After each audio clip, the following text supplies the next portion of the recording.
सो hey guys, तो आज के इस वीडियो में हम हिंदी व्याकरण से संबंधित प्रश्न को लेकर आए हैं और प्रत्येक टॉपिक से एक एक प्रश्न होगा। तो आप लोग वीडियो के अंत तक बने रहिएगा। तो चलिए शुरू करते हैं।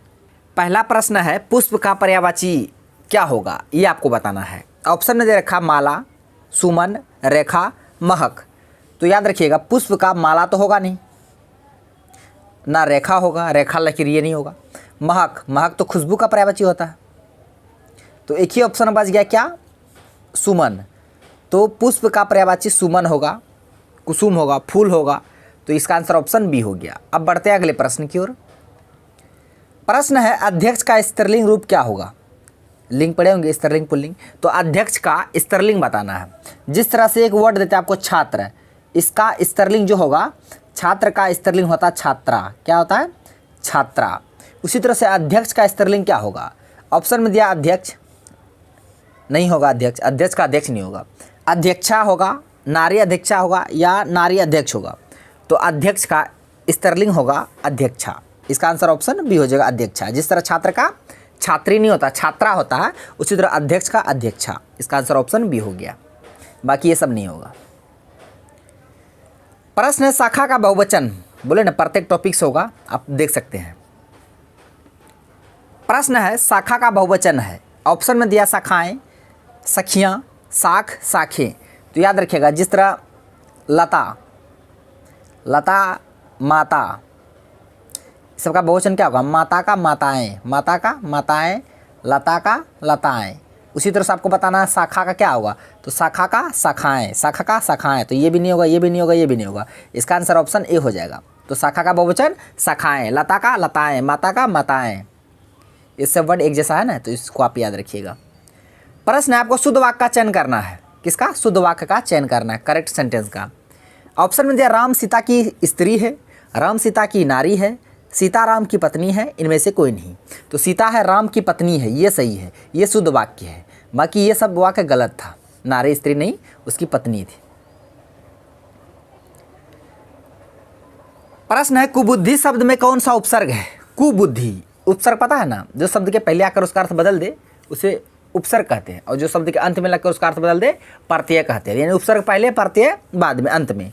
तो कुबुद्धि में कौन सा उपसर्ग होगा? कुबुद्धि, कुबुद्धि। तो कुबुद्धि में क्या आया? कु आया, तो कु उपसर्ग है। तो को नहीं, के नहीं, को नहीं। इसका आंसर ऑप्शन ए हो जाएगा, कु। तो कुबुद्धि में कौन सा उपसर्ग होगा? कु उपसर्ग होगा। अगर वीडियो अच्छा लग रहा तो लाइक भी कर दीजिएगा और शेयर भी कीजिएगा। प्रश्न है, ये कारक से संबंधित प्रश्न सेंटेंस में दे देंगे, तब आपको बताना होगा इनमें से कौन सा कारक होगा। वृक्ष से फल गिरा, यानी कि वृक्ष से फल गिरा, फल है वृक्ष से दूर जा रहा, हट रहा, अलग हो रहा, बिछड़ रहा है। जब बिछड़ने का बात हो, अलगाव का बात हो, तब वहाँ जो कारक होगा वो अपादान कारक होगा। वैसे तो अपादान का कारक का चिन्ह भी क्या है? से है। और करण कारक का भी चिन्ह क्या है? से है। यहीं पे बहुत सारे स्टूडेंट कंफ्यूज करते हैं।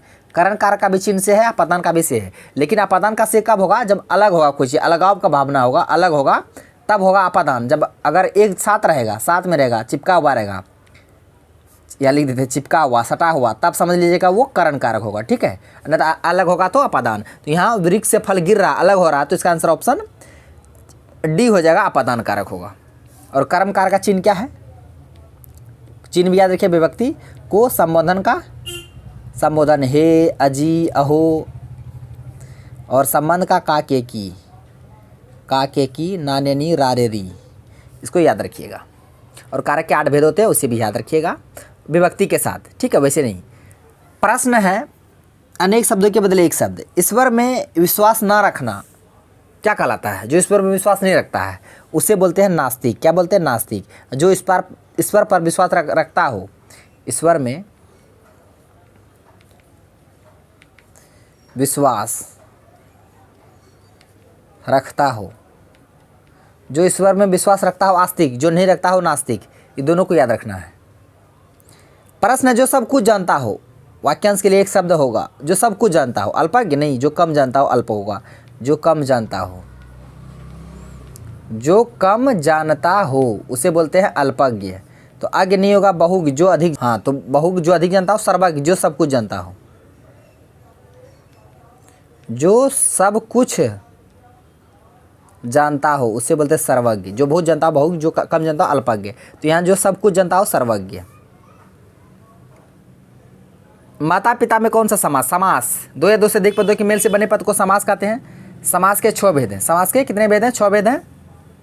आपको बताना है यहाँ पे जो वर्ड दिया गया माता पिता, इसमें कौन सा समास है? अपन बीच में माता पिता, भात दाल, पेड़ पौधा, छोटा बड़ा। हाँ, तो ऐसे जब भी वर्ड आपको दिखेगा ना तो समझ लीजिएगा द्वंद्व समास। कौन सा समास? द्वंद्व समास। इसका आंसर ऑप्शन डी हो जाएगा। प्रश्न एक का विपरीत क्या होगा, यानी एक का उल्टा बताना है। एक का उल्टा। ऑप्शन में दिया अनेक, कम। बी में दिया है कम। अधिक का कम होता है ना, अधिक का उल्टा कम होता है। थोड़ा, बहुत, थोड़ा दो, बहुत दो। अल्प, अल्प मतलब कम होता है। अल्प मतलब क्या होता है? कुछ अल्प मात्रा में, कम मात्रा में। इसका भी वही होगा, अधिक होगा। ठीक है, तो इसका आंसर ऑप्शन ए हो जाएगा अनेक। एक का उल्टा अनेक, एक का उल्टा अनेक। प्रश्न है, ये भी समाज से संबंधित है कि पीताम्बर शब्द का बहुव्रीहि समास में उपयुक्त समास विग्रह कीजिए या होगा, क्या होगा? तो पहली बात, पीताम्बर जो वर्ड है पीताम्बर, तो इसमें कौन सा समास है? तो पीताम्बर में बहुव्रीहि समास है, क्योंकि समास भी पहचानने के लिए एग्जाम में देंगे। ये बताना है आपको, वर्ड दे देंगे या बताना है आपको कि इसमें से कौन सा समास है। तो याद रखिएगा पीताम्बर वर्ड में बहुव्रीहि समास है और इसका समास विग्रह कैसे होगा वो आपको बताना है। कभी कभी समास पूछ लेता है, कभी कभी समास विग्रह करने को बोलेगा। तो यहाँ विग्रह करने को बोल रहा है। पीत अंबर, पीत है अंबर जिसका, पीला वस्त्र, पीला है कपड़ा। तो इसका आंसर ऑप्शन भी हो जाएगा पीत है अंबर जिसका, अर्थात विष्णु जी, अर्थात विष्णु जी। तो अर्थात वाला वर्ड जो आएगा ना विग्रह करने पर समझ लीजिएगा बहुव्रीहि समास होगा। तो इसका आंसर ऑप्शन बी हो गया।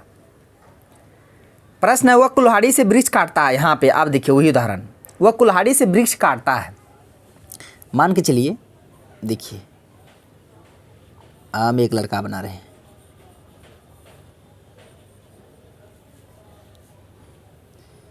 आप लोग भी सीखिए।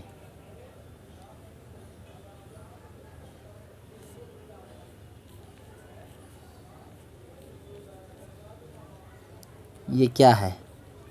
ये लड़का है, ठीक है। मान के चलिए इसके हाथ में क्या है? कुल्हाड़ी है। इसके हाथ में कुल्हाड़ी है और ये वृक्ष काटता है। मान के चलिए इसके हाथ में क्या है? कुल्हाड़ी है और ये वृक्ष काटेगा। तो इसका हाथ में कुल्हाड़ी सटा हुआ है, जब भी चिपका हुआ रहेगा, सटा हुआ रहेगा, तब जो कारक होगा वो करण कारक होगा, क्योंकि कुल्हाड़ी सटा हुआ है। तो इसका आंसर ऑप्शन बी हो जाएगा, करण कारक। तो वह कुल्हाड़ी से वृक्ष काटता है, तो इसमें कौन सा कारक होगा? करण कारक। तो इसका आंसर ऑप्शन बी हो गया।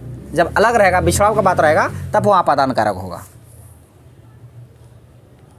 तो फ्रेंड्स, आज का प्रश्न बस यहीं तक था। आई होप सारे प्रश्न को समझ गए होंगे। यदि आपको वीडियो अच्छा लगा तो मेरा वीडियो को लाइक कीजिए तथा मेरा यूट्यूब चैनल कर दीजिए, साडा को सब्सक्राइब करें और बेल आइकन को भी हिट कर दीजिए ताकि हर एक लेटेस्ट वीडियो का नोटिफिकेशन तुरंत आप तक पहुंच जाए।